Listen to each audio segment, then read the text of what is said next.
La fille Marie vivait dans la steppe du Kansas avec son chiot Toto, son oncle Henry et sa tante Em.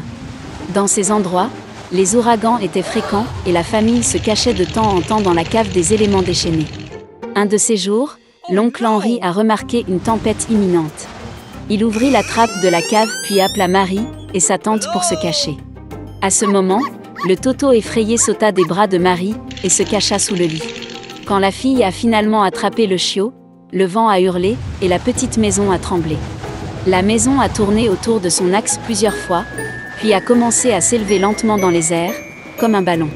Bientôt la maison a atterri, et lui et Toto sont sortis dans la rue.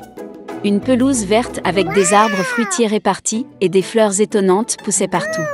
C'est ainsi que Marie s'est retrouvée dans le pays magique d'Oz. Tout en admirant les merveilles de la nature, la fille n'a pas remarqué à quel point des personnes très étranges en chapeau l'approchaient.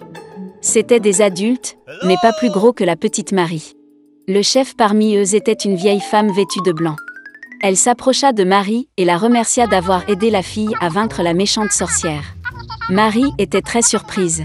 Puis la vieille femme montra du doigt la maison, sous laquelle dépassaient des pieds en chaussures d'argent.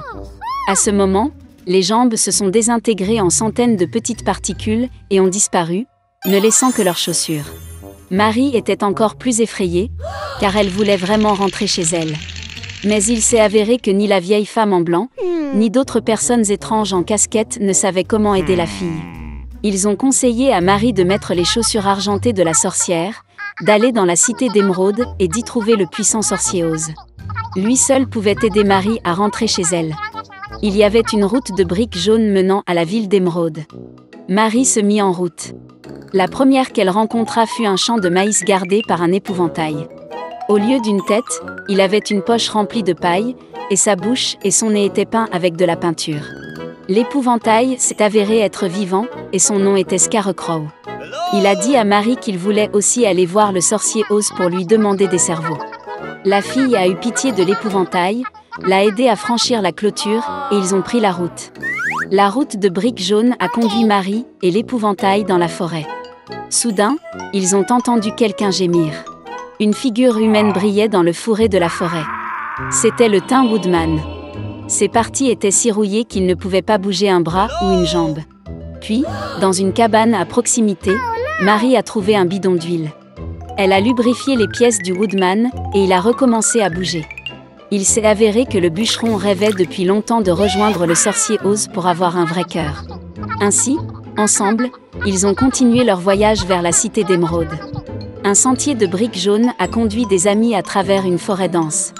Soudain, un lion sauta du fourré sur la route. Dès qu'il balança ses pattes vers l'épouvantail, il entendit Toto aboyer et fut très effrayé.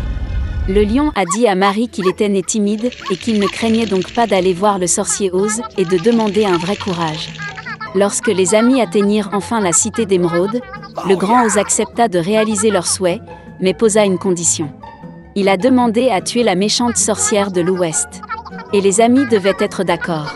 Sous le couvert de la nuit, Marie, l'épouvantail, le lion et le bûcheron se dirigèrent vers la sorcière de l'Ouest. Elle les attendait et a donc envoyé les singes volants aux amis. Ils ont jeté le Tin Woodman de la falaise, ont versé toute la paille de l'épouvantail et capturé Marie et Léo. Quand Marie a été amenée à la sorcière de l'Ouest, conduite au désespoir, elle a versé de l'eau sur la sorcière. À la surprise de la jeune fille, la vieille femme commença à fondre, et bientôt il ne resta plus qu'une flaque de boue d'elle. Lorsque les amis sont retournés dans la cité d'Émeraude et ont exigé que le sorcier accomplisse leur souhait, il s'est avéré qu'Oz n'était pas du tout un sorcier, mais un vrai trompeur. Cependant, il a essayé de répondre aux demandes de ses amis. Ainsi, Oz a bourré la tête de l'épouvantail avec de la sciure, à partir de laquelle il a éprouvé une poussée de sagesse. J'ai inséré un cœur en soie écarlate dans la poitrine du Tin Woodman. Et il a donné au lion lâche une potion à boire, ce qui a rendu le roi des bêtes courageux.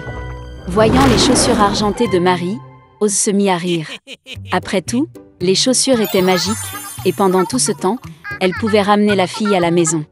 Marie a dit au revoir à ses nouveaux amis, lui a tapé du talon 3 fois, et s'est retrouvée à la maison avec Toto. Mais les chaussures d'argent ont été perdues sur la route.